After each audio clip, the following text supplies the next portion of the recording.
मद निषेध का मतलब यहां पर क्या होता है? शराबबंदी। क्या पंजाब ने इसको लागू किया? क्या हरियाणा ने इसको लागू किया? क्या उत्तर प्रदेश को इसने लागू किया?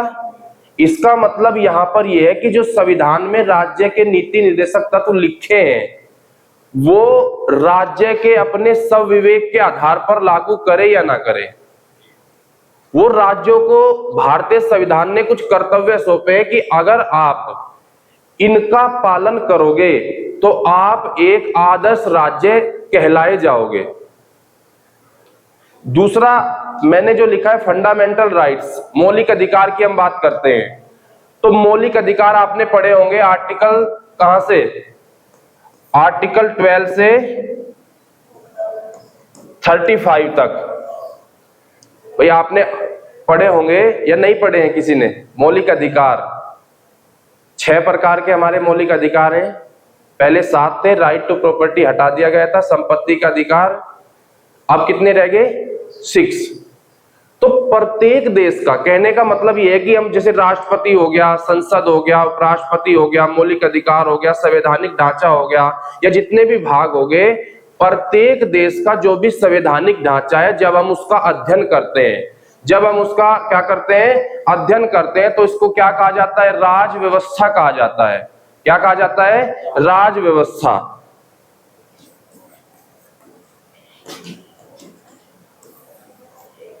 और एक आपने शब्द सुना होगा पॉलिटिकल साइंस। अगर किसी ने मान लो ग्रेजुएशन किया होगा तो उनके पास एक सब्जेक्ट होगा राजनीति विज्ञान। किसी, अगर आप में से कोई होगा तो किसी के पास था राजनीति विज्ञान, बीए किया होगा या मान लो कोई भी एमए या कुछ भी, मतलब कोई सब्जेक्ट पढ़ा होगा। किसी ने पढ़ा है? देखो ये तो मैंने आपको, ये आपको समझ आ गया क्या होता है? ये प्रत्येक देश का अपना होता है। भाई जैसे हम भारत की बात करें तो भारत में जो संसद है उसको तो संसद ही कहा जाएगा। जापान में उसको क्या कहा जाएगा? डायट कहा जाएगा। अमेरिका में उसको क्या कहा जाएगा? सीनेट कहा जाएगा। या उसको क्या कहा जाएगा? उसको भी कांग्रेस ही कहा जाता है। वहां पे क्या कहा जाता है? कांग्रेस कहा जाता है। जैसे हम नेपाल की बात करें तो वहां पर राष्ट्रीय पंचायत कहा जाएगा। जैसे हम चीन की बात करें वहां पर नेशनल असेंबली कहा जाएगा। अलग अलग है ना, नाम सारे एक ही हैं, अलग अलग देश, लेकिन अपने देश का, अपने जो संविधान है उसका जब हम अध्ययन करते हैं तो उसमें सारी चीजें लिखी हुई है। और दूसरा जो शब्द है वो है पॉलिटिकल साइंस। कौन सा शब्द है? Political science. तो हमें जो पढ़ना है वो हमें पॉलिटी पढ़ना है, न कि पॉलिटिकल साइंस पढ़नी है। अब इसमें भी अंतर देख लो, पॉलिटिकल साइंस क्या होता है। पॉलिटिकल साइंस की अगर हम बात करें, जब हम अपने देश की राज व्यवस्था की तुलना, यानी अपने देश का जो संवैधानिक ढांचा है ना, आपको समझ आ रही है मेरी हिंदी? अपने देश की जो पूरी कार्य प्रणाली है, जब हम उसकी तुलना किसी दूसरे देश के साथ करते हैं और जब हम राज व्यवस्था का तुलनात्मक रूप से अध्ययन करते हैं तो इसको क्या कहा जाता है? इसको कहा जाता है राजनीति विज्ञान कहा जाता है। क्या कहा जाता है? राजनीति विज्ञान।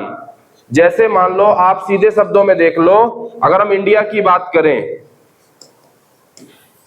तो इंडिया में राष्ट्रपति का पद होता है, अमेरिका में भी राष्ट्रपति का पद होता है। दोनों का सिलेक्शन प्रोसेस क्या है? जब हम देखेंगे कि भारत में राष्ट्रपति का जो पद है उसको चुनने की प्रक्रिया क्या है, और जो अमेरिका का राष्ट्रपति है उसको चुनने की प्रक्रिया क्या है।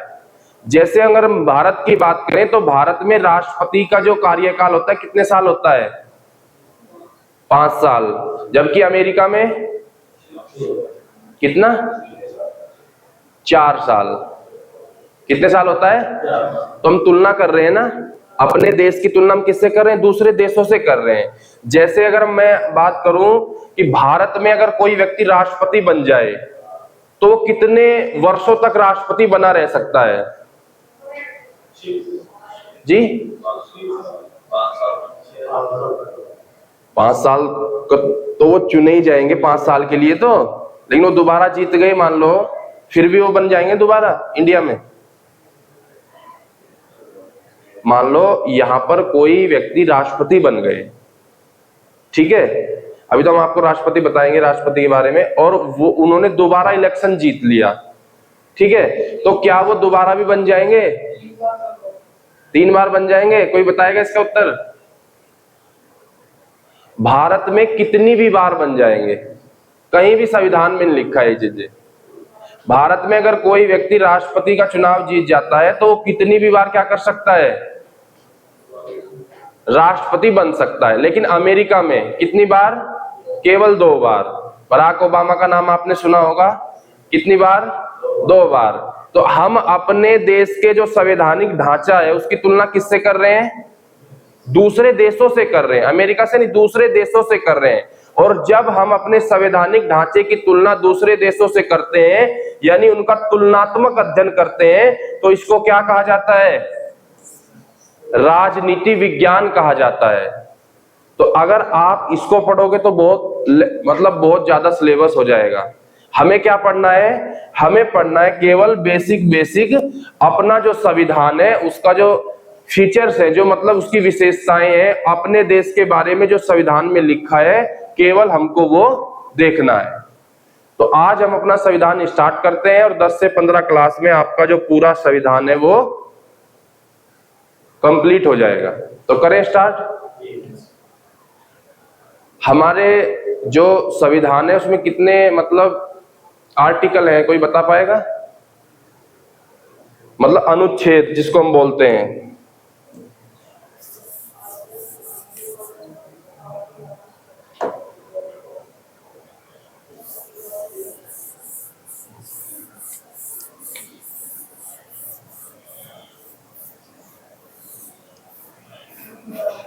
कितने हैं?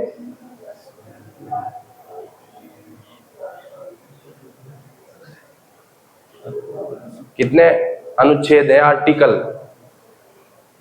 भाई जो संविधान था वो कब बना था? कब बना था?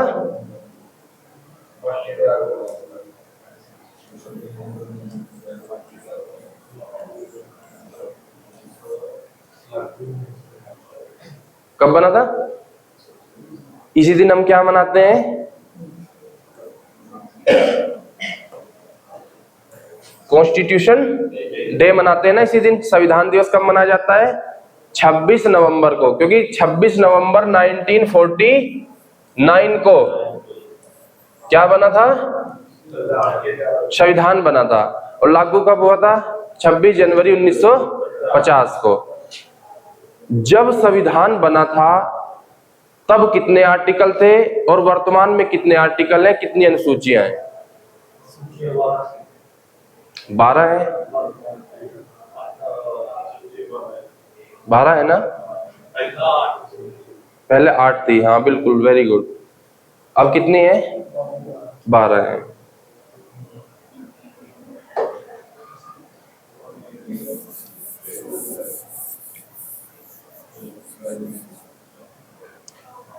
पहला हेडिंग लिखो, शेड्यूल 12 यानी 12 शेड्यूल।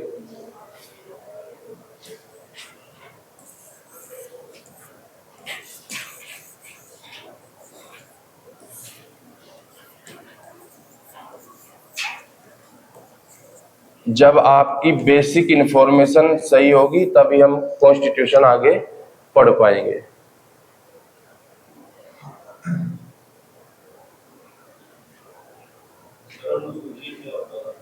जी, अनुसूची अनुसूची पढ़ेंगे सारी। शेड्यूल कहेंगे। शेड्यूल, शेड्यूल होता है ना किसी चीज का शेड्यूल। वैसे तो इसको संविधान में दी गई अंतिम सूचियों को अनुसूची कहा जाता है। इसकी जो डेफिनेशन है वो ये है, संविधान में दी गई अंतिम अनुसूची। लेकिन अगर हम आपको संविधान पढ़ना है ना, अगर आपको संविधान केवल 12 अनुसूचियों में पूरा करना है और ये देखना है कि हमारे संविधान में क्या क्या लिखा है, तो आप 12 अनुसूचियां पढ़ने के बाद ये रिलेट कर पाओगे कि हमारा संविधान का स्ट्रक्चर कैसा है। देखो, संविधान में 2 चीजें होती हैं। सबसे पहले, जैसे आप कोई बुक लेकर आते हो ना, तो बुक में आपने देखा होगा कि जब आप पहला उसका पेज करते हो तो पूरा पहले लिखा होता है कि पेज नंबर इस पे 35 पे ये है लिखा होता ना, तो ये एक प्रकार का इंट्रोडक्शन ही होता है। अनुसूची और प्रस्तावना जिसको हम प्रेम्बल बोलते हैं, वो क्या होती है, अगर आप उसको कंप्लीट कर लेते हो तो इसका मतलब ये होता है कि आपने क्या कर लिया, आपने संविधान की बेसिक इंफॉर्मेशन ग्रहण कर ली। क्या क्या बताया मैंने, अगर अनुसूचियां और प्रस्तावना जिसको प्रेम्बल कहा जाता है, क्या कहा जाता है, प्रस्तावना कहा जाता है, इंट्रोडक्शन कहा जाता है, अगर आप उसको पढ़ लेते हो तो इसका मतलब यह है कि आपने बेसिक इंफॉर्मेशन संविधान की ग्रहण कर ली। तो हमारा जो क्लास शुरू होगी, सबसे पहले हम इसके क्या करेंगे, अनुसूचियां, और फिर हम पढ़ेंगे प्रस्तावना। दोनों को पढ़ने के बाद आपको यह पता लग जाएगा कि हमारे संविधान में अंदर क्या क्या चीजें समाहित है। समझ आ रहा है? तो लिखो फर्स्ट शेड्यूल।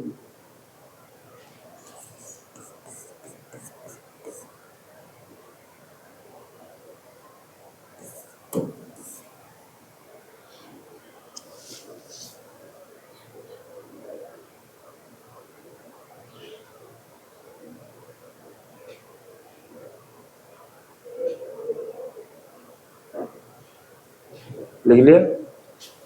पहले में लिखो कि भारत, इसमें 28 स्टेट, 8 यूटी।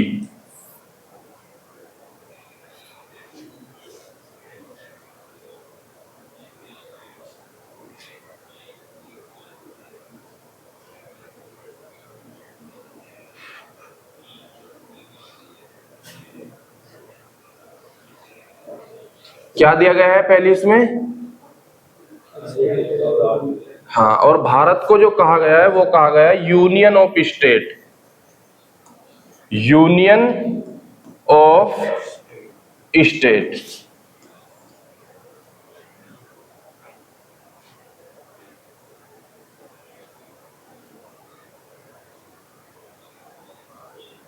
क्या कहा गया है भारत को? यूनियन ऑफ स्टेट, यानी राज्यों का संघ। क्या कहा जाता है? राज्यों का संघ। अच्छा, यहां पर इसको यूनियन ऑफ स्टेट क्यों कहा गया है? देखो बच्चों, अगर हम बात करें, ये केंद्र है, सेंट्रल है, ये सेंटर हो गया, और मैंने राज्य कितने बताए हैं? ये छोटे छोटे राज्य आप मान लो।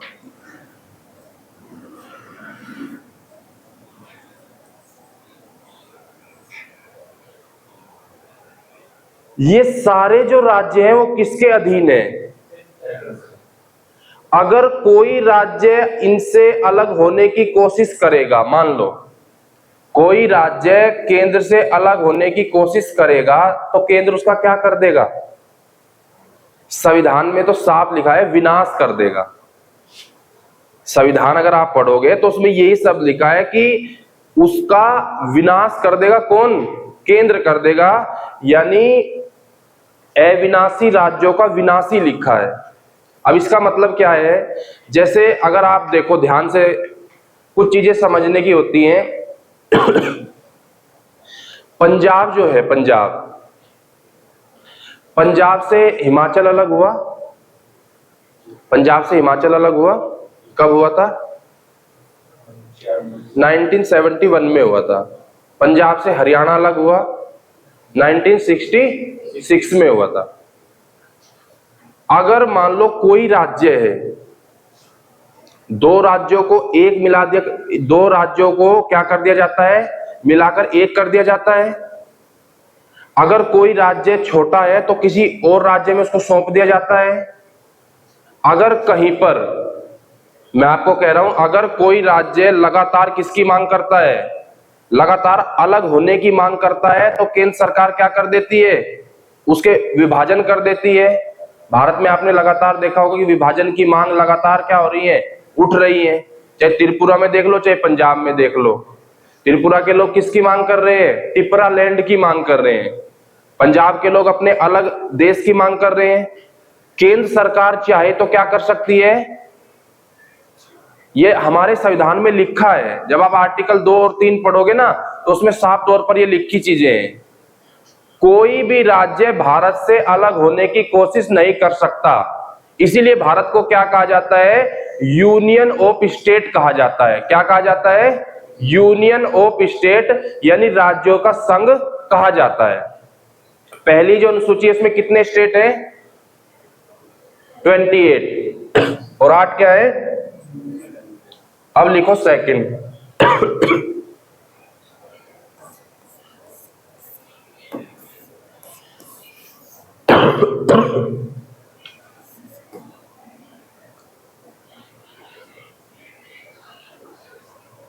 इसमें लिखो सैलरी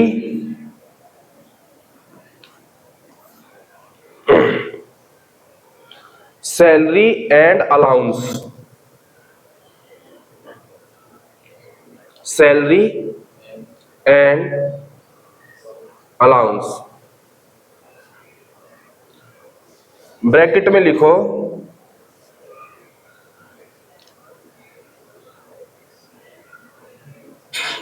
CAG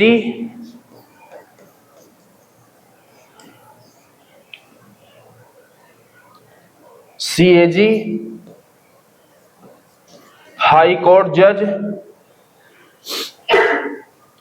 कोर्ट जज, सुप्रीम कोर्ट जज, वो लिख लिया। उसके बाद लिखो अटॉर्नी जनरल,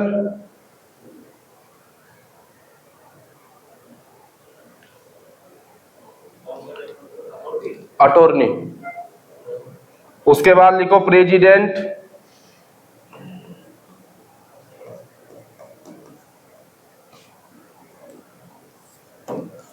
वाइस प्रेसिडेंट,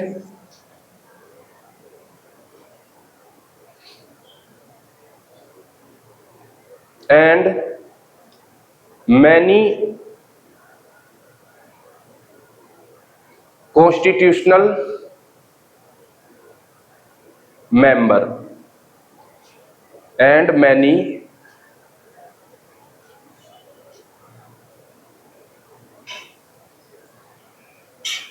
इसका मतलब आपको समझ आ रहा है सेकंड का?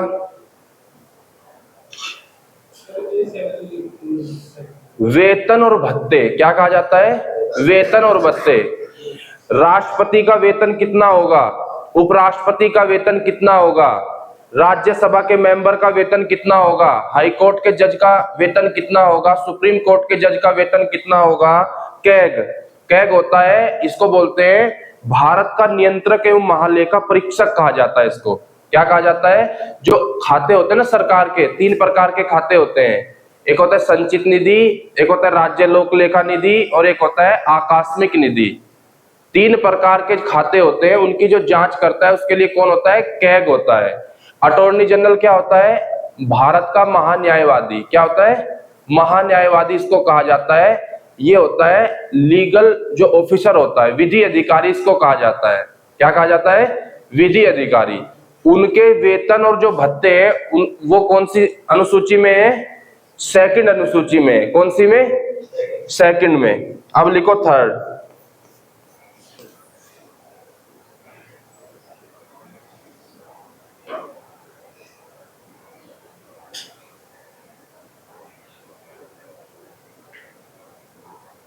लिखो ओथ, शपथ।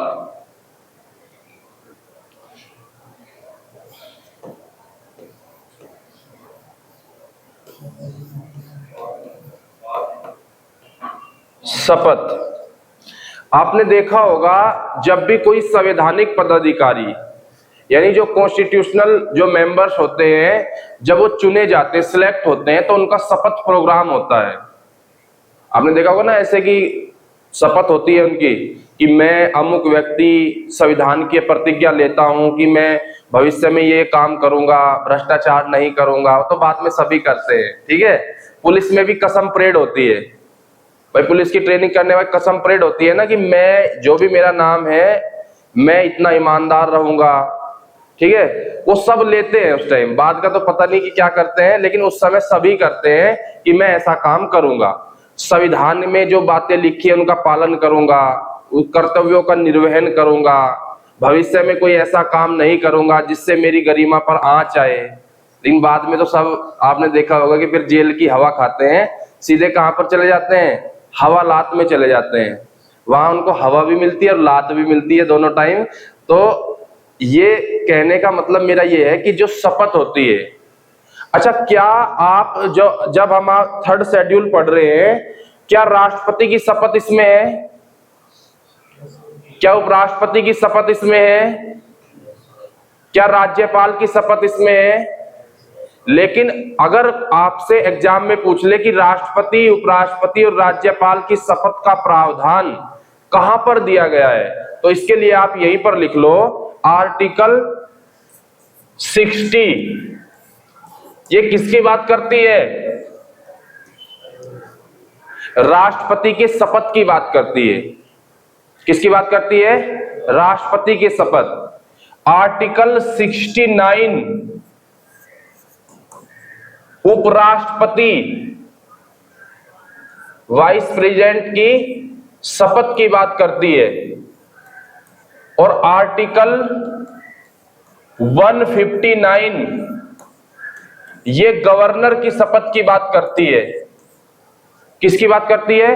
राज्यपाल की शपथ की बात करती है। तो ध्यान रखना, आर्टिकल 3 में इनकी शपथ का उल्लेख नहीं होता। इनकी शपथ का उल्लेख कहां दिया गया संविधान में? आर्टिकल 60 में किसका है? राष्ट्रपति। आर्टिकल 69 में किसका है? उपराष्ट्रपति। और आर्टिकल 159 में किसका है? गवर्नर की शपथ का प्रावधान दिया गया है। तो आपको तीन चीजें क्लियर हो गई। पहला, अनुसूची क्या है? यूनियन ऑफ स्टेट यानी भारत राज्यों का संघ है। 28 उसमें राज्य है, 8 उसमें केंद्र शासित प्रदेश है। अगर कोई भारत के मतलब भारत को देखना चाहता है तो वो पहली अनुसूची पढ़ने के बाद ये पता लगा लेगा कि भारत में 28 राज्य हैं। जैसे आप अमेरिका में 50 राज्य हैं, इसी प्रकार भारत में कितने राज्य हैं? 28 राज्य हैं। दूसरी मैंने आपको बता दी कि जितने भी संवैधानिक जो कॉन्स्टिट्यूशनल मेंबर है, उनके जो सैलरी अलाउंस जो भत्ते हैं, उनका जो ब्यौरा दिया गया है, उनका जो उल्लेख दिया गया है, वो किस में दिया गया है? दूसरी में। तीसरी क्या है? शपथ की बात करती है। लेकिन अगर आपसे आर्टिकल 60 यानी ये पूछ ले कि प्रेसिडेंट की शपथ का उल्लेख कहां पर है, आर्टिकल 69 वाइस प्रेसिडेंट की शपथ का उल्लेख कहां पर है, और आर्टिकल 159 की शपथ का यानी गवर्नर की शपथ का उल्लेख कहां पर है, तो ये आपको वहां पर लिखना है।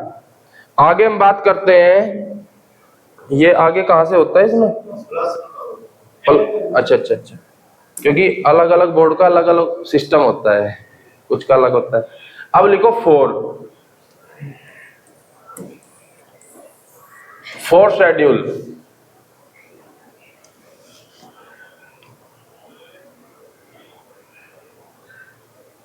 इसमें बस एक लाइन में लिखो राज्यसभा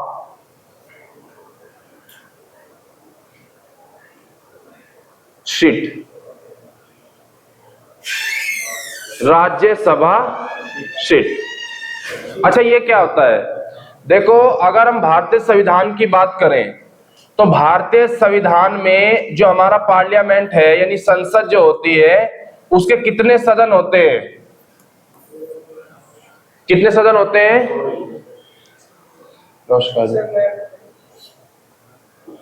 कितने सदन होते? अच्छा अच्छा,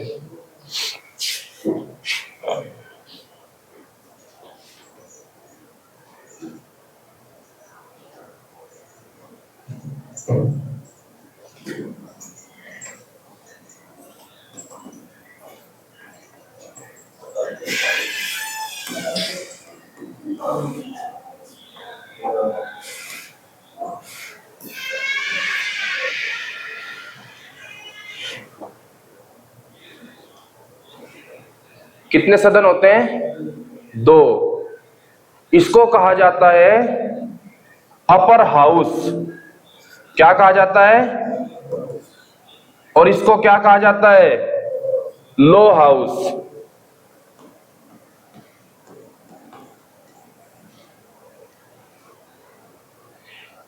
क्या कहा जाता है? लो हाउस। तो यहां पर अगर हम बात करें, देखो ध्यान से देखना, मैंने कितने राज्य बताए आपको?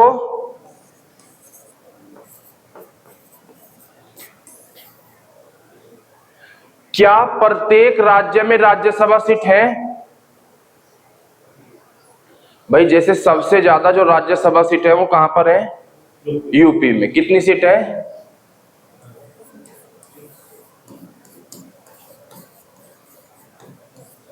कितनी सीट है? 31 सीट है, 31। और जो आप पूर्वोत्तर के राज्य देखोगे, अगर ईस्ट के यानी नागालैंड, मिजोरम, मणिपुर, त्रिपुरा, इधर केवल एक एक सीट है। कितनी सीट है? एक एक सीट है। भारतीय संविधान में साफ तौर पर यह लिख दिया गया है कि जो राज्य हैं वो अपनी राज्यसभा सीट जरूर रखेगा। पंजाब की कितनी राज्यसभा सीटें हैं? पंजाब के बारे में भाई इतना नॉलेज तो है नहीं, देखो पहली बार आए हैं पंजाब, ठीक है? तो पंजाब के बारे में, पंजाब का कल्चर तो हमने पढ़ा नहीं है अभी, तो पंजाब के बारे में थोड़ा बताओगे आप ही। हरियाणा के बारे में बता सकते हैं, यूपी के बारे में सारा बता सकते हैं, लेकिन पंजाब भाई पहली बार पंजाब की भूमि पे कदम रखा है, तो थोड़ा सा। राज्यसभा सीट कितनी है? 7 है, पक्का? अच्छा, क्या आपने कभी इनके इलेक्शन में भाग लिया है? इनको फिर कौन सिलेक्ट करता है जी? लोकसभा के मेंबर। Very good. राष्ट्रपति? राष्ट्रपति तो करेगा ही, 12 सदस्यों को करेगा वो तो। कौन करता है? आपके एमएलए चुनते हैं इनको। लोकसभा के मेंबर एमएलए कहां से होते हैं मेरे भाई, बताना एक बार। लोकसभा के मेंबर लोकसभा में दिल्ली बैठते हैं, विधायक कहां बैठते हैं? Chandigarh. MLA member of legislative assembly, और लोकसभा यानी वहां का जो सदस्य होता है उसको एमपी बोलते हैं, मेंबर ऑफ पार्लियामेंट। तो मेंबर ऑफ पार्लियामेंट राष्ट्रपति को चुनते हैं, उपराष्ट्रपति को चुनते हैं, लेकिन इनको कौन चुनता है? इनको कौन सेलेक्ट करेगा? इनको करेंगे एमएलए आपके जी। हाँ, विधानसभा कहते हैं। क्या कहते हैं? विधानसभा। तो जो आपका 4th शेड्यूल है उसमें क्या लिखा है? उसमें लिखा है आपका कि प्रत्येक राज्य की राज्यसभा सीट होगी। ये हम जब संसद पढ़ेंगे तो राज्यसभा के सीटों का बंटवारा कैसे होता है, किस जनगणना पे हुआ था। देखो, एक जनगणना हुई थी सेंसस 1971 की, जो जनगणना थी, सेंसस थी, उसके आधार पर इन सीटों का बंटवारा हुआ था कि किस राज्य में कितनी सीट होंगी। जरूरी नहीं कि जैसे मान लो यूपी में 31 हैं और आपने कितनी बताई पंजाब में? 7। तो क्या ये 7 ही रहेंगी क्या? यूपी में मान लो उस समय अगर 31 सीट राज्यसभा की तय हुई थी, तो क्या ये बढ़कर 40 भी हो सकती हैं? और पंजाब की अगर 7 सीट है तो बढ़कर कितनी हो सकती है? ये हो सकती है कितनी? जितनी मतलब जनसंख्या बढ़ेगी, 10 लाख की जनसंख्या पर एक सीट का निर्धारण होता है। तो साफ तौर पर कहने का मतलब ये है मेरा यहाँ पर कि जो आपका 4th शेड्यूल है वो किसकी बात करता है? राज्यसभा की बात करता है। किसकी बात करता है? राज्यसभा सीटों की बात करता है। इतना आपको समझ आ रहा है? 4 अनुसूची आपकी क्लियर हो गई है। इसमें बस ये पूछ लेगा कि सबसे ज्यादा राज्यसभा सीट किस प्रदेश में है, तो किस में है? यूपी में 31 सीट है। चलिए अब लिखो 5th।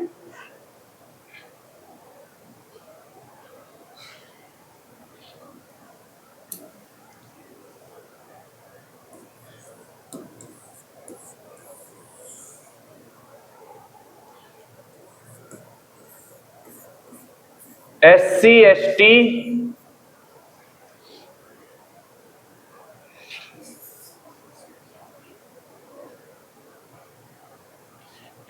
ST administrative powers.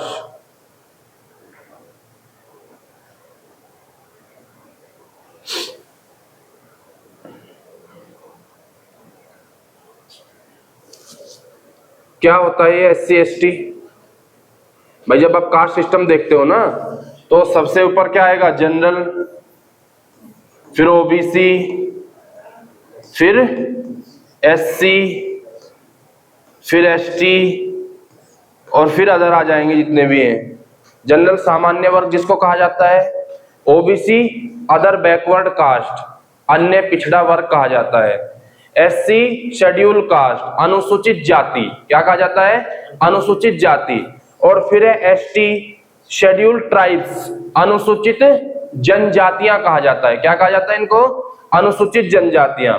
तो यहां पर केवल क्या लिखा हुआ है, एससी एसटी एडमिनिस्ट्रेटिव पावर्स, यानी जो एससी एसटी की जो जातियां हैं उनको क्या किया जाएगा, उनको कुछ अलग से स्पेशल पावर दी जाएंगी ताकि उनका भी क्या हो सके, डेवलपमेंट हो सके।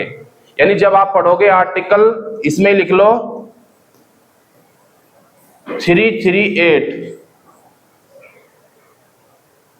एससी आयोग या एससी कमीशन, एससी कमीशन, और आर्टिकल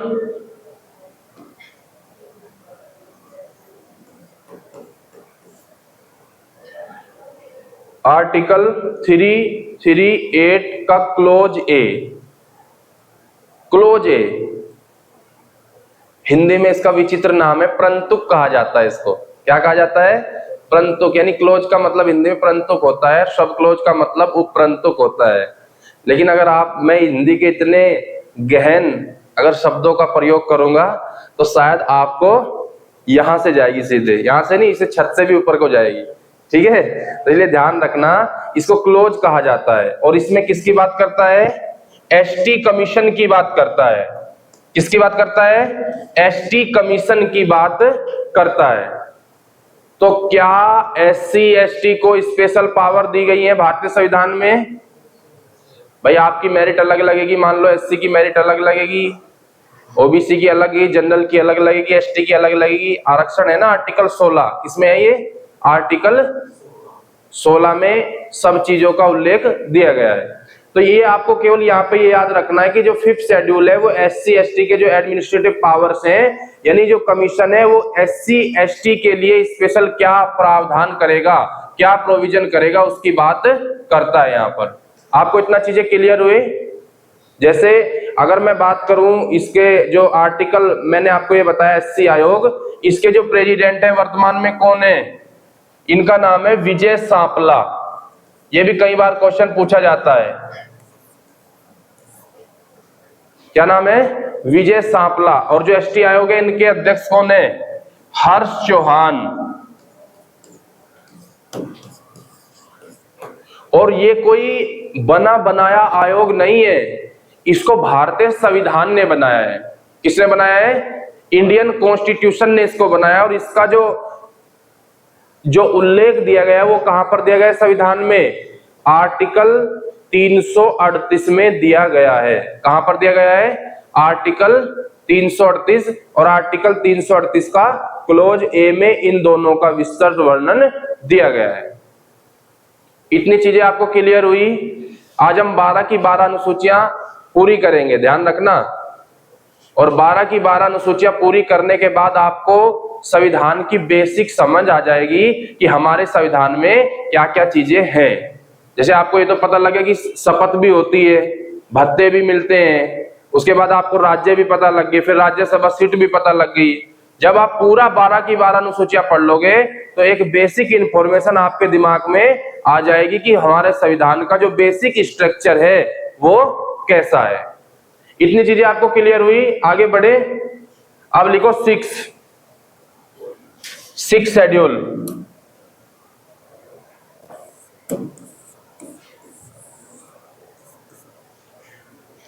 इसमें लिखो असम। असम, असम नाम सुना है राज्य का, असम, असम, असम, मेघालय, असम का नाम नहीं सुना, असम, अच्छा असम बोलते हो आप उसको, वैसे तो असम होता है वो हिंदी में, अगर आप लिखोगे ना तो वो देखो ऐसे होता है। लेकिन आपने देखा होगा कि असम की चुनिंदा पत्तियों की बनी कड़कड़ाती चाय आती है ना, तो उसपे आसाम ही लिखा होता है। आपकी गलती नहीं है, उसपे आसाम ही लिखा होता है। लिखो असम, मेघालय, त्रिपुरा, असम, मेघालय, त्रिपुरा और मिजोरम।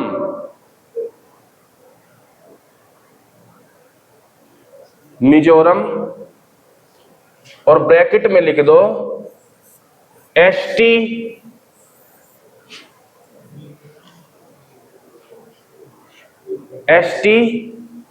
Administrative powers. केवल इतना याद रखना है आपको। देखो, आपके दिमाग में एक क्वेश्चन आ रहा होगा कि जब आपने फिफ्थ शेड्यूल हमको बताया है तो उसमें आपने क्या बताया हमको? SC ST administrative power. लेकिन जब आप सिक्स शेड्यूल हमको बता रहे हो तो उसमें भी क्या बता रहे हो?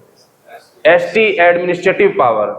देखो, जो आपका फिफ्थ शेड्यूल है वो पूरे राज्य, जितने भी भारत में राज्य हैं, यानी पूरे भारत में लागू है। लेकिन भारत में जो एसटी जनजातियां हैं, जो ट्राइब्स की जनजातियां हैं, इनमें देखा आपने, जो एसटी जनजातियां हैं इनमें ज्यादातर घुमंतु प्रजाति के लोग पाए जाते हैं।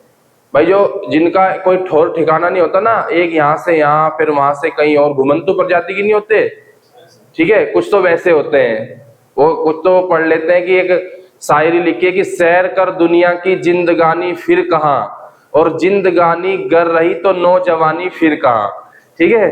तो ये तो कुछ तो होते हैं वैसे घूमने वाले, लेकिन कुछ वास्तव में होते हैं जिनका कोई मतलब मूलभूत सुविधाएं हैं उनको नहीं मिलती।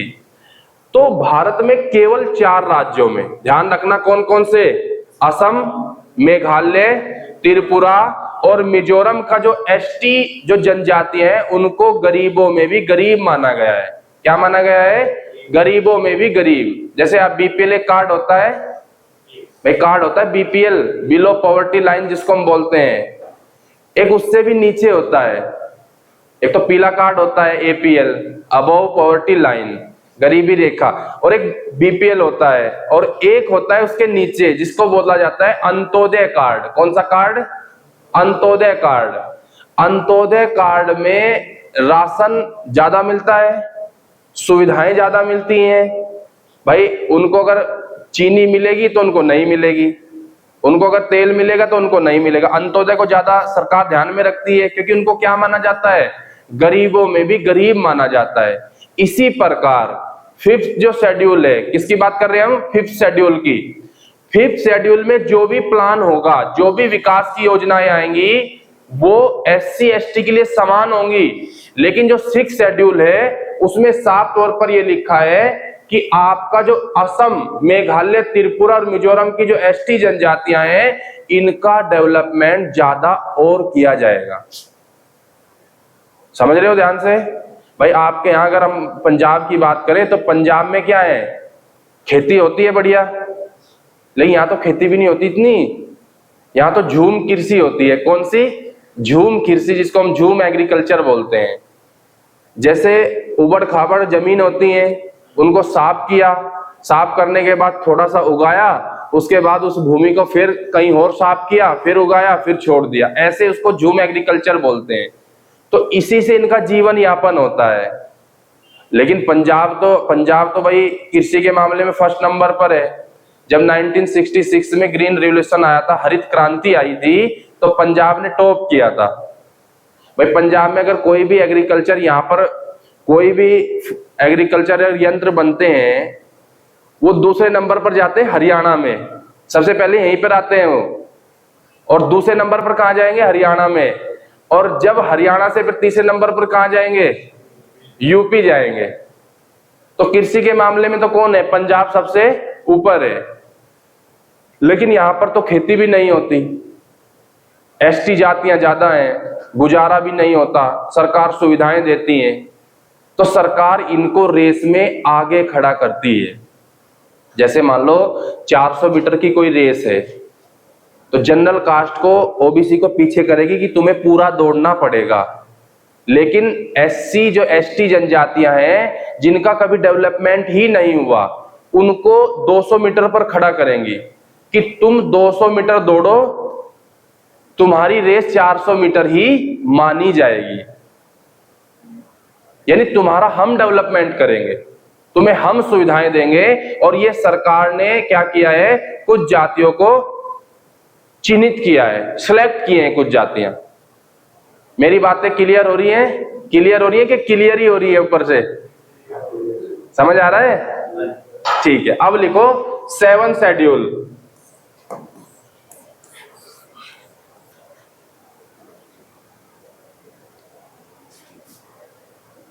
Seven schedule.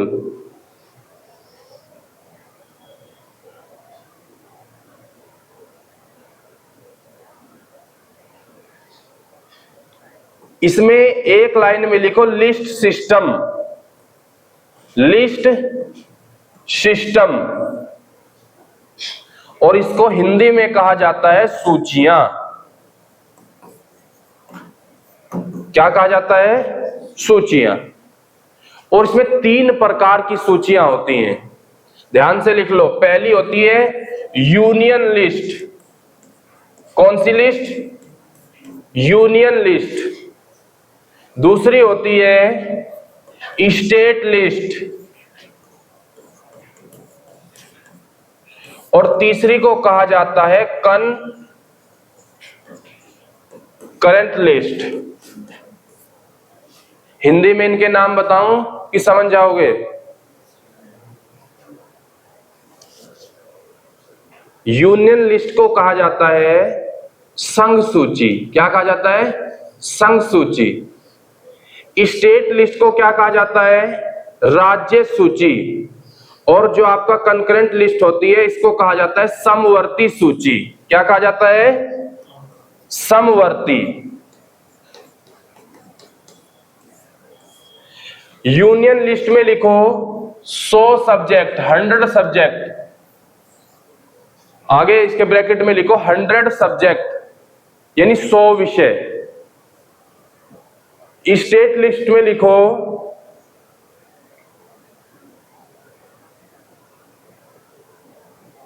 61 सब्जेक्ट। हाँ, स्टेट लिस्ट 61। और कॉन्करेंट जो लिस्ट है उसमें लिखो 52 सब्जेक्ट। 52 सब्जेक्ट। अच्छा, ये लिस्ट क्या होती है जी? कोई बताएगा? लिस्ट सिस्टम क्या होता है? देखो, अगर हम लिस्ट की बात करें, सूचियों की बात करें, तो ये कहां पर दिया गया है? 7वीं अनुसूची में दिया गया है। किसमें दिया गया है? 7वीं अनुसूची, 7 शेड्यूल में दिया गया है। लिस्ट सिस्टम क्या होता है, ध्यान से सुनना। यूनियन लिस्ट की अगर हम बात करें तो इसको हिंदी में कहा जाता है संघ सूची। वे कानून या वे जो लॉ हैं जिन्हें बनाने का अधिकार केवल किसके पास है? केंद्र सरकार के पास है। किसके पास है? सेंट्रल गवर्नमेंट के पास है। उसको क्या कहा जाता है? यूनियन लिस्ट कहा जाता है। डिफेंस की अगर आप बात कर लो, किसके अंडर में है डिफेंस? सेंट्रल गवर्नमेंट के है। आप डिफेंस की कोई भी विंग देख लो, किसके अधीन है? राज्य उस पर कानून नहीं बना सकता। कौन बनाएगा? सेंट्रल गवर्नमेंट बनाएगी। डीआरडीओ विंग हो, कोई भी विंग हो, आर्मी से संबंधित हो, एयरफोर्स से हो, नेवी से हो। दूसरा, आप जनगणना देख लो, सेंसस होती है। सेंसस मतलब जनगणना। कितने साल बाद होती है जनगणना? 10 साल बाद। 10 साल बाद हम गिने जाते हैं कि हम कितने बढ़ गए। ठीक है, 10 साल बाद। और अभी कल ही रिपोर्ट आई है, हमने किसको पछाड़ दिया? चाइना को पछाड़कर हमने पहला स्थान प्राप्त किया जनसंख्या के मामले में। ठीक है, चलो कहीं तो हमारा नाम पहला आया। जबकि जितने आप इंडेक्स देखोगे, चाहे आप परफॉर्मेंस इंडेक्स देखो, खुशहाली सूचकांक देखो, भुखमरी सूचकांक देखो, मानव विकास यानी HDI जो ह्यूमन डेवलपमेंट इंडेक्स है, हम टॉप 100 में भी नहीं है। यानी हमारे यहाँ इतनी अभी भी गरीबी है। और जनसंख्या के मामले हम कहाँ गए? फर्स्ट नंबर पर पूरे मतलब पूरे विश्व में हम पहले स्थान पर है। वे कानून, ध्यान से सुनना, वे कानून जिस पर केवल कौन बनाएगा, संसद या केंद्र सरकार कानून बनाएगी, उसको यूनियन लिस्ट कहा जाता है। मान लो किसी दूसरे देश के साथ ट्रीटी करनी हो, कौन करेगा, खट्टर या भगवत मान नहीं जाएंगे साइन करने, कौन जाएगा, केंद्र सरकार जाएगी। तो ऐसे ऐसे जो 100 सब्जेक्ट है, कितने 100 सब्जेक्ट हैं, वो किसमें लिखे हैं, वो लिखे यूनियन लिस्ट में। किसमें लिखे हुए हैं, यूनियन लिस्ट में। उसके बाद स्टेट लिस्ट होती है। कितने सब्जेक्ट मैंने लिखवाए, जिन पर कानून बनाने का अधिकार केवल किसका हो, राज्य का हो। केंद्र इसमें कोई हस्तक्षेप नहीं करता, कोई इंटरफेयर नहीं करेगा केंद्र। भाई आपको मेला लगाना है, लगाओ, हमें कोई जिम्मेदारी नहीं है। मेले में आपको टैक्स कितना लगाना है, सब आपकी जिम्मेदारी है। पुलिस व्यवस्था आपकी कैसी है, सब आपकी जिम्मेदारी है। हम कोई भी इंटरफेयर नहीं करेंगे। आपके सब्जेक्ट है, न्याय व्यवस्था हो, पुलिस व्यवस्था हो, आपका कोई कानून हो, कोई आपको हटाना हो, जिहाद का कानून बनाना हो, कैसा भी है, आपके ऊपर, आपके सविवेक के आधार पर है। लेकिन अगर कहीं मामला फंस जाता है तो फिर केंद्र सरकार इसको उठा भी लेता है। कितनी लिस्ट, कितने सब्जेक्ट हैं इसमें, 61। तो ध्यान से सुनना, वे कानून जिस पर केवल राज्य सरकार ही कानून बना सकता है, उसको क्या कहा जाता है, स्टेट लिस्ट कहा जाता है। और तीसरा क्या होता है, समवर्ती यानी कॉन्करेंट लिस्ट।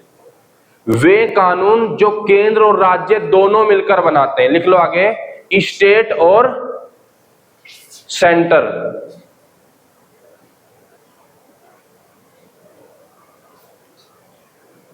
स्टेट और सेंटर दोनों मिलकर कानून बनाएंगे। और इसमें कितने विषय हैं, 52। देखो बच्चों ध्यान से सुनना, अगर मैं बात करूं तीसरी वाली सूची जो है कॉन्करेंट लिस्ट की, यहां पर पावर किसको दी गई है, केंद्र को भी और राज्यों को भी। दोनों मिलकर किसी पर कानून बनाएंगे। लेकिन अगर कहीं पर क्या होगा, यहां पर यह भी लिखा है कि अगर कहीं पर मामला फंसता है या कोई भी ऐसी घटना होती है तो सबसे ऊपर कौन होगा, केंद्र सरकार ही सबसे ऊपर मानी जाएगी, ये लिखा है। बाकी वैसे तो सूचियां एक 4 प्रकार की सूचियां भी होती है, लेकिन यहां पर उसका उल्लेख नहीं है। जैसे कोई भी नया इश्यू अगर मार्केट में लॉन्च हुआ, भाई कोई भी अगर मान लो करप्शन का हो, या आपने देखा होगा आजकल साइबर क्राइम ज्यादा हो रहा है, डिजिटल जो फ्रॉड हो रहा है ज्यादा हो रहा है, तो सरकार ने उसके लिए भी क्या किया है, एक अलग से सूची बनाई गई है, उसको बोलते हैं अवशिष्ट सूची। इंग्लिश में लिख लो रेजिडुअल लिस्ट।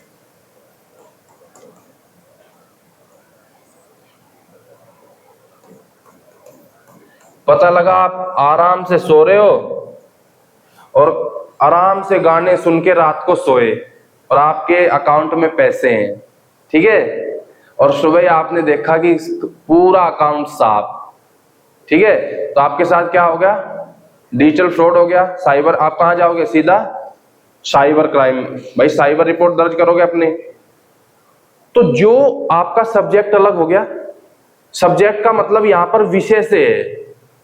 विषय का मतलब यहां पर यह है कि जैसे मान लो डिफेंस है, एक विषय हो गया, जनगणना 2 विषय हो गए, इंटरनेशनल अफेयर है, अंतरराष्ट्रीय संबंध है, तीसरा विषय होगा। इसी प्रकार पहली में 100 विषय हैं, दूसरी में मैंने आपको बता दिया, तीसरी में। लेकिन जो भी नया इश्यू आएगा, नया जो मान लो नया कोई लिस्ट या नया सब्जेक्ट आएगा, तो उसको हम कहां पर डाल देते हैं, रेजिडुअल लिस्ट में डाल देते हैं। तो आपको 7 जो शेड्यूल है वो क्लियर होगी सबको, किसी को कोई डाउट है? अब लिखेंगे हम नेक्स्ट 8।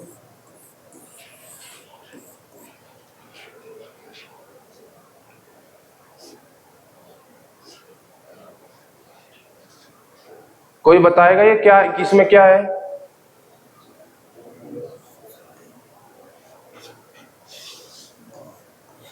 Fourteen language. अभी सुन लो पहले, लिखने की कोई जल्दी है क्या आपको? जब हमारा संविधान बना था, कब बना था? 26 नवंबर 1949 को, क्योंकि 26 नवंबर को हम क्या मनाते हैं? संविधान दिवस मनाते हैं। तो 26 नवंबर को हमारा संविधान बना था। जब संविधान हमारा बना था तब कितनी लैंग्वेज थी? 14 लैंग्वेज थी। वर्तमान में कितनी है? कितनी? 22। कितनी है? तो इसमें लिखो 22 लैंग्वेज। 14 लिख लो मूल संविधान में।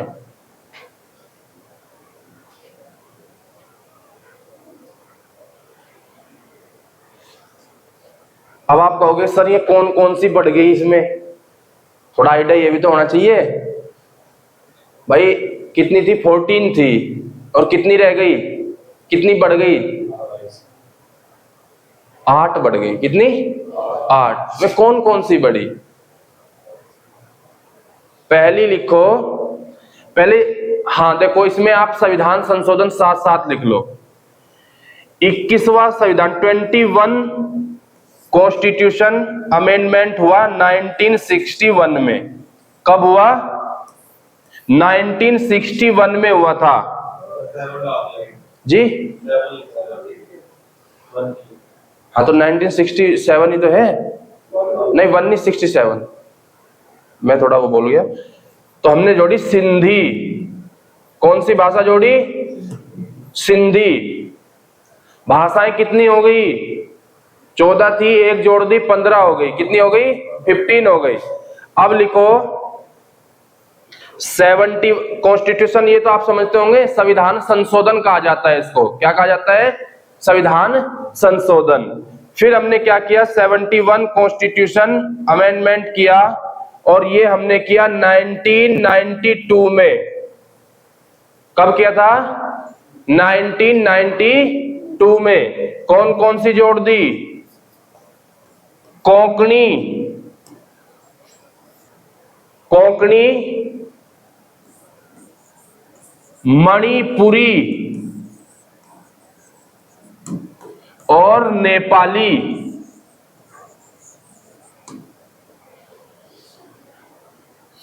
अब काउंट करना कितनी हो गई?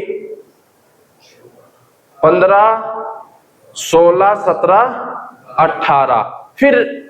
फिर हमने क्या किया?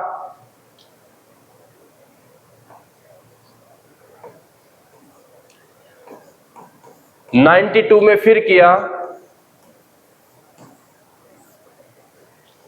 और फिर हमने जोड़ी बोडो,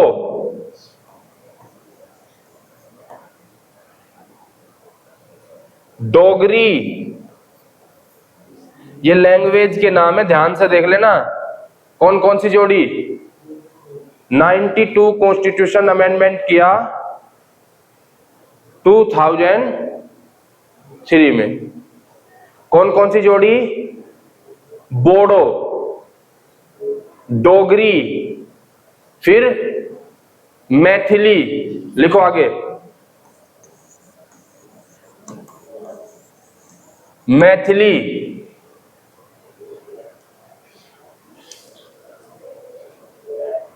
एक बची है। कितनी हो गई? 21 हो गई। अब बची है कौन सी? कौन सी? संथाली। कौन सी?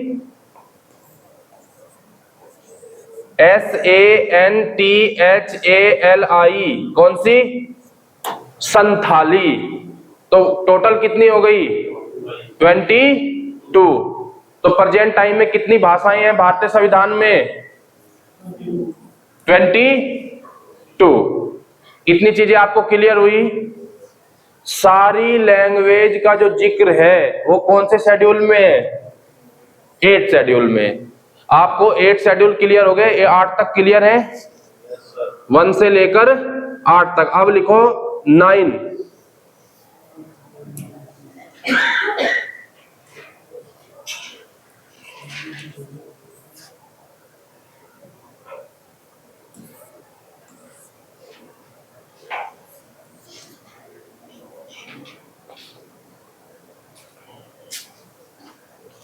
इसमें लिखो state property rights act. State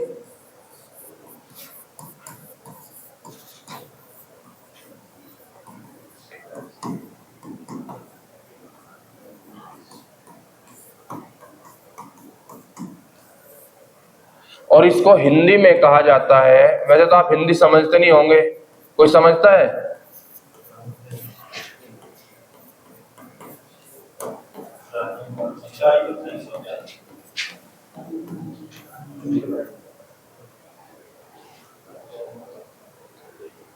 Hindi तो समझ नहीं आ रही होगी, लिखी आ रही है? सबके आ रही है? चलो बढ़िया है, 40 आ रही है तो कोई बात नहीं। देखो, स्टेट प्रॉपर्टी राइट्स, इसको हिंदी में कहा जाता है राज्यों के संपत्ति अधिग्रहण। और इसको अगर हम देखो, आपने सुना होगा, देखो इसको ध्यान से समझ लेना। जो हमारी जो संपत्ति होती थी, जैसे मान लो आपका कोई घर है, आपकी जो जमीन है उस पर आपका अधिकार है? नहीं है। 1978 से पहले था, उसके बाद नहीं है। राइट टू प्रॉपर्टी जब एक्ट आया, हमारा जो मूल अधिकार था, हमारी प्रॉपर्टी, उसको सरकार ने हटा दिया। मान लो आप ये जहां पर आप खड़े हुए हो, ये आपकी जमीन है या जो भी आपका घर है, ये सरकार को यहां से एक रोड निकालना है, ठीक है, ध्यान से सुनना। तो आप ये थोड़ी बोल दोगे कि हम नहीं देंगे अपनी, ये तो हमारी है, आप सीधा रोड आ रहा है तो उसको घुमा के ऐसे कर दो, ऐसे बोल दोगे क्या? 1978 से पहले बोल देते थे। और मामला जाता था कोर्ट में, और फिर जाता था सुप्रीम कोर्ट में, और फैसला आने में लगते थे 10-10 साल। तो जो डेवलप होना था, जो विकास होना था, चाहे पुल बनना हो, इंफ्रास्ट्रक्चर कुछ बनना हो, कोई पाइपलाइन गुजारनी हो, क्योंकि हमारी संपत्ति पर ही हमारा मूल अधिकार था, तो हम अपनी संपत्ति को बेच नहीं सकते थे। सरकार ने ऐसे ऐसे कानून बना दिए कि आप क्या करोगे, आपको अपनी भूमि देनी पड़ेगी, आपकी भूमि पर कोई अधिकार नहीं है, बदले में आपको मुआवजा मिलेगा। और चाहे पंजाब हो, चाहे नोएडा का क्षेत्र हो, चाहे गुड़गांव का क्षेत्र हो, और चाहे जहां पर आपने देखा होगा, जो भी सरकार ने भूमि ली है, जितनी भी लैंड ली है, बदले में उनको मुआवजा दिया है। तभी तो उनके पास देखा बड़ी बड़ी गाड़ियां, भाई गुड़गांव में आप देख लो या कहीं भी, फॉर्च्यूनर से नीचे तो बात ही नहीं करते। पैसा आया, अकल नहीं आई, रोज लड़ाई होती है वहां पर डेली, क्योंकि पैसा हजम नहीं हो रहा। भाई जब एक किसी के पास 70-80 करोड़ रुपए मिल गए, उसको हजम नहीं हो रहा, और पैसा हजम करने अकल तो चाहिए। अब प्रॉपर्टी पर हमारा कोई अधिकार नहीं है। ये हमने क्या कर दिया, हमने आर्टिकल 300, कौन सा आर्टिकल?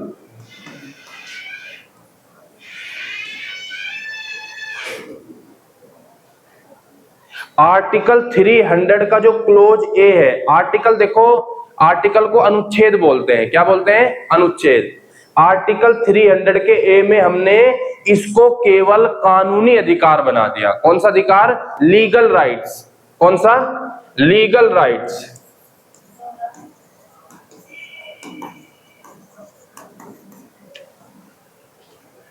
दूसरा आपने सुना होगा चकबंदी।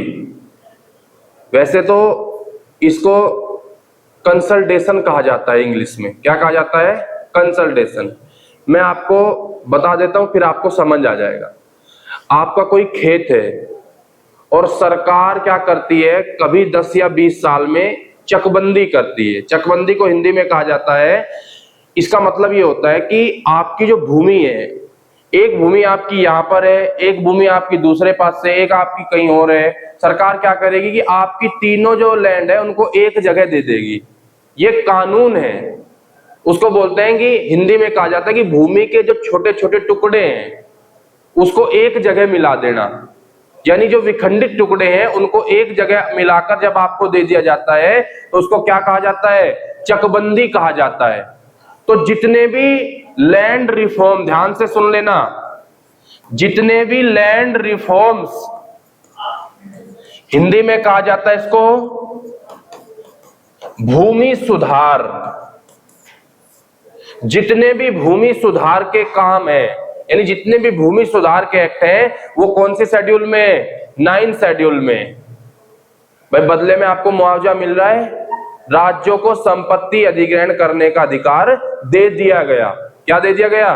कि आप चाहे किसी की भी भूमि ले सकते हैं, बदले में आप उसको क्या दोगे? मुआवजा दोगे, बिना मुआवजे के नहीं ले सकते। और दूसरी बात यह है कि जो सर्किल रेट होता है उसका 3 से 4 गुना मुआवजा होता है। ऐसे नहीं होता कि जो मतलब रेट चला हुआ है कि वही दे दिया। ये सारे कानून हैं और इसको कहा जाता है लैंड रिफॉर्म्स एक्ट कहा जाता है। तो ये सारी चीजें कहां पर लिखी हुई हैं भारतीय संविधान में? 9 शेड्यूल। अब लिखो 10 शेड्यूल।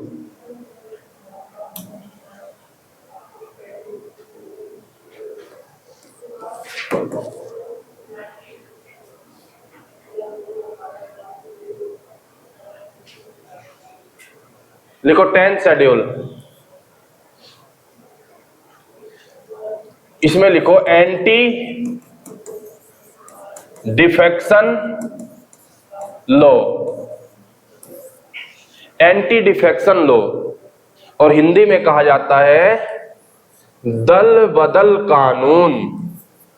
कौन सा कानून? दल बदल कानून। और ये आया था 52 कॉन्स्टिट्यूशन अमेंडमेंट 1985। ध्यान रखना, कब आया था?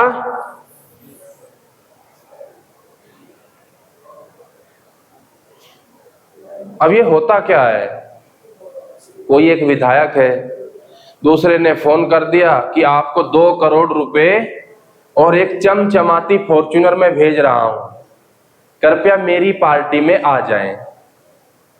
अब भाई 2 करोड़ रुपए, उसके 2 करोड़ 10 करोड़ रुपए सामने रखे हैं, तो वो क्या करेगा? आज बीजेपी में था, कल कहां चला जाएगा? कांग्रेस में चला जाएगा। और ये कानून ऐसे नहीं आया, एक आदमी ने एक दिन में 3 पार्टी बदली, भाई मोटी मोटी रकम मिली सारे तरफ से।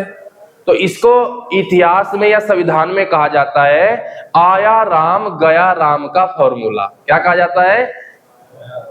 पहले आया फिर गया, फिर आया फिर गया, आया राम गया राम का फॉर्मूला। दल बदल कानून। कौन सा कानून? दल बदल का कानून। यानी इसमें कुछ चीजें लिखी हुई है कि अगर कोई बार बार दल बदलता है, भाई आपने कोई विधायक चुना है मान लो अपने इलाके का, तो आपने उस पर विश्वास जताया तभी तो आपने उसको सिलेक्ट किया है। और जैसे ही वो निर्वाचित हुआ तुरंत कहां चला गया? तो आपके साथ धोखा हो गया ना भाई, तुरंत उसने पार्टी बदल ली। इसमें कुछ प्रावधान लिखे हुए हैं, जैसे अगर कोई विधायक या सांसद को 2 साल का, कितने का? 2 साल, अगर 2 साल की सजा सुनाई जाती है, 2 प्रकार के मामले होते हैं, ध्यान से सुन लेना। एक होता है सिविल मामला और एक होता है क्रिमिनल। कौन सा? सिविल और क्रिमिनल। सिविल क्या होता है? सिविल जो मामला होता है वो आपका ये आपका जो 1908 में जो सिविल प्रक्रिया संहिता आई थी उसके तहत चुना जाता है। आपका किसी के साथ पैसे का लेन देन है, पति पत्नी में हमेशा अनबन रहती है, होता है ना, पति पत्नी में अनबन का आपको बस में मिल जाएगा कि समस्या से छुटकारा के लिए अवश्य मिले। ठीक है ना, आपने सारे जितने भी वेद विद हैं सारे बसों में ट्रेनों में इनके पोस्टर लगे होते हैं। जो मामला आपका जिसमें हत्या ना हुई हो, जिसमें मारपीट ना हुई हो, जो सिविल मामला है, यानी वे मामला जैसे पैसे का लेन देन, किसी के साथ मारपीट ना हुई हो, झगड़ा हुआ हो केवल मुंह से, या घर में कोई गृह क्लेश हो, घरेलू हिंसा हो, वे जो मामले हैं उसको सिविल मामले कहा जाता है। एक होता है क्रिमिनल। भाई जैसे आपने आईपीसी की धारा 302 पढ़ी होगी। 302 मतलब किसी की हत्या कर देना। 307 हत्या करने का प्रयास करना। 309 आत्महत्या के लिए उकसाना। ठीक है, तो ये सारे जो मामले हैं क्रिमिनल में आते हैं। किस में आते हैं? क्रिमिनल में आते हैं। अगर किसी सांसद या विधायक को, ध्यान से सुनना, अगर किसी एमपी या एमएलए को 2 साल की, कितने की? 2 साल की केवल क्रिमिनल मामले में, कौन से मामले में? क्रिमिनल में सजा हो जाती है, तो उसकी संसद की जो योग्यता है यानी उसको डिस्क्वालीफाई कर दिया जाता है। अगर वो विधायक है तो उसको डिस्क्वालीफाई कर दिया जाएगा विधानसभा से। अगर वो सांसद है तो उसको संसद से क्या कर दिया जाएगा? डिस्क्वालीफाई कर दिया जाएगा। ये कानून कहां पर लिखा है? ये लिखा है दल बदल कानून। कौन सा कानून? दल बदल कानून। दल का मतलब ही क्या होता है? पार्टी। क्या मतलब होता है? पार्टी। और अभी हाल में ही एक पार्टी को राष्ट्रीय पार्टी का दर्जा मिला है। कौन सी पार्टी है? आम आदमी पार्टी, उसको नेशनल पार्टी। तो जब हम पढ़ेंगे पार्टी सिस्टम तो उसमें हम ये भी देखेंगे कि किसी भी पार्टी को राष्ट्रीय पार्टी का दर्जा कैसे मिलता है। भाई पार्टी तो बहुत है, लेकिन राष्ट्रीय पार्टी का दर्जा कैसे मिलता है, और ये पार्टी का जो प्रतीक होता है, सिंबल, वो हमेशा फिर वही बना रहता है। पार्टी को फिर क्या क्या फैसिलिटी मिलती है, पार्टी के कार्यालय कहां पर बनेंगे, पार्टी को क्या क्या मतलब ऑफिस बनाया जाए, वो सब चुनाव आयोग तय करेगा। कौन तय करेगा? चुनाव आयोग। तो 10 शेड्यूल किसकी बात करता है? एंटी डिफेक्शन लॉ की बात करता है। और ये कब आया था? 52वां संविधान संशोधन हुआ 1985 में। कब हुआ था? 1985 में। 1984 में सिख दंगे हुए थे, और उसके बाद क्या हुआ था? ये कानून आया था। तो हम एक एक चीज पढ़ेंगे। उसके बाद लिखो 11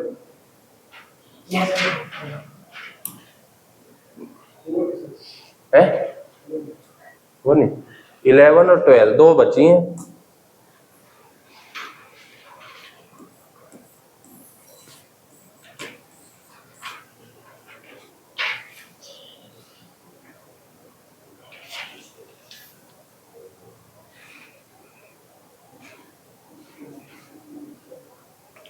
इसमें लिखो local government development. Local government development, और हिंदी में इसको कहा जाता है स्थानीय स्वशासन। यानी सीधा, इसका सीधा सा मतलब अगर आप देखोगे तो सीधा सा मतलब होता है इसका गांव का विकास करना। जो भी आपके गांव है, विलेज जो होते हैं, उनका डेवलपमेंट करना। क्या ये भारतीय संविधान में पहले से था? नहीं था। कब जोड़ा? 73 कॉन्स्टिट्यूशन 1992 में किया गया। कब किया गया?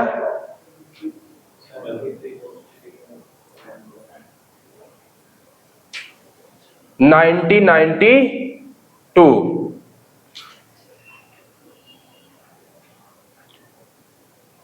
अब ये है क्या? देखो बच्चों, इसमें लिखा है, इसमें जो सब्जेक्ट है वो है 29 सब्जेक्ट। कितने सब्जेक्ट?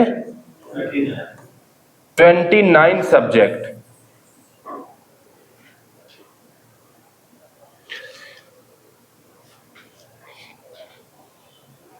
गांव में खेल का मैदान होना चाहिए, गांव में लोगों को स्वच्छ पानी मिलना चाहिए, गांव में अच्छी नालियां होनी चाहिए, गांव में क्या होना चाहिए? आदर्श तालाब होने चाहिए, गांव में मनरेगा जो मजदूरन को मजदूरी मिलनी चाहिए, गांव में हॉस्पिटल होना चाहिए, गांव में एक स्कूल होना चाहिए, गांव में पानी की टंकी होनी चाहिए। ये ऐसे ऐसे कितने सब्जेक्ट हैं? 29। और अगर किसी गांव में, देखो महात्मा गांधी जी ने भी कहा था कि जो भारत की आत्मा है ना, वो गांव में बसती है। किसमें बसती है? गांव में। गांव में रहने का अपना अलग ही मजा होता है। शहर में तो आपने देखा कि लोग कुकुर मुत्ते की तरह एक मकान के ऊपर एक मकान, उसमें मतलब जीवन कट रहा है। सुबह 9 से 6 जॉब की, शाम को फिर आगे घुस गए उसमें। गांव का अपना अलग ही वातावरण होता है। लेकिन गांव से लोग माइग्रेशन क्यों करते हैं शहर की तरफ? केवल जॉब के लिए, क्योंकि गांव में जॉब नहीं होती। और फिर घर वाले भी बोलते हैं कि बेरोजगार आदमी को तो शक की निगाह से देखा जाता है। ठीक है, काम का ना काज का, एक कहावत है, काम का ना काज का, 2.5 सेर अनाज का, या दुश्मन अनाज का, ये एक कहावत है। और फिर बंगले भी नहीं बना सकता। वो आपने सुना होगा, जिंदगी रही तो तेनू बंगले बना दूं। यार क्या है, अभी बेरोजगारी है। ठीक है, इसलिए लोग कहाँ जाते हैं? शहर की तरफ जाते हैं।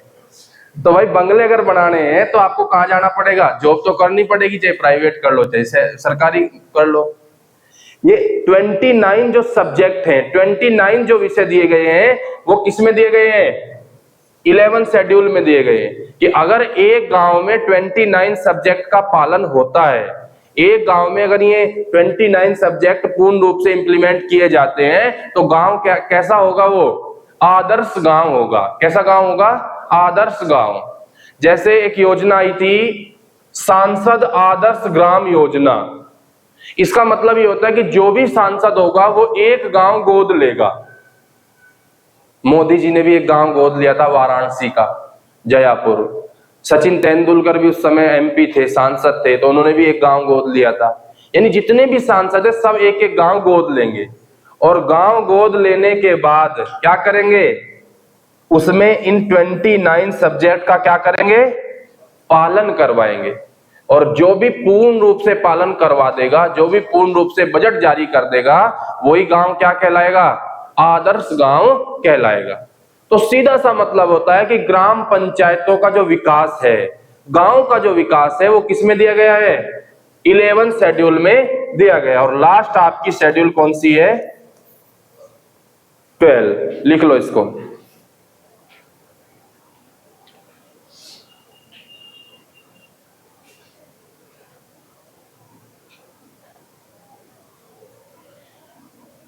इसमें लिखो अर्बन डेवलपमेंट।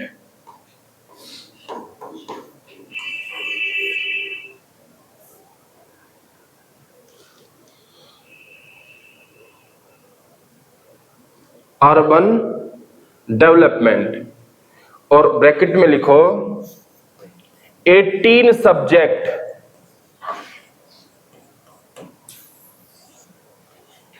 कितने सब्जेक्ट?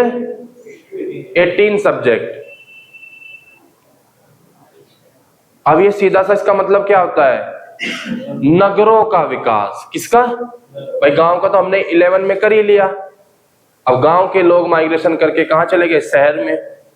तो अब उनका भी विकास होना चाहिए। तो जो नगरों का विकास का जो वर्णन दिया गया है, वो किसमें दिया गया है? आपकी 12वीं अनुसूची में। और कितने सब्जेक्ट दिए गए हैं? 18 विषय दिए गए हैं। देखो, नगरों की अगर हम बात करें तो नगर भी 3 प्रकार के होते हैं। 3 प्रकार के नगर होते हैं। सबसे नीचे जो आता है उसको बोलते हैं नगर पंचायत। हिंदी में लिख देता हूं,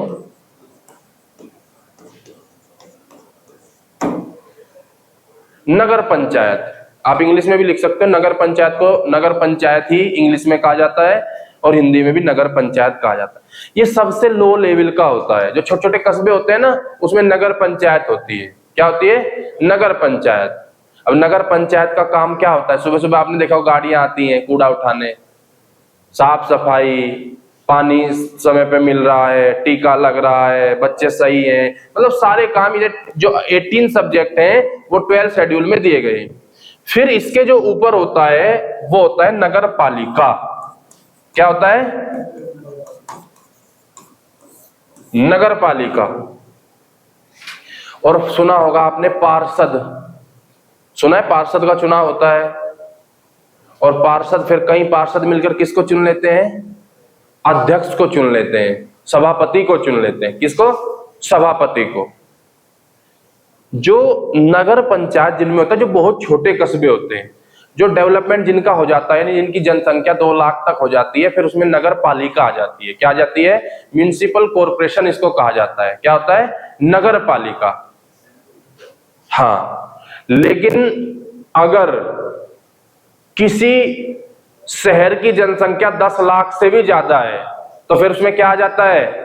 नगर निगम आ जाता है। क्या आ जाता है? नगर निगम।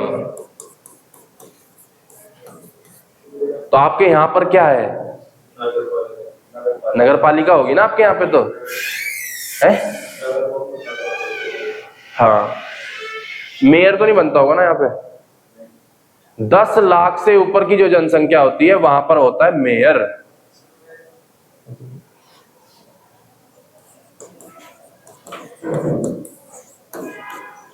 और इसी को कहा जाता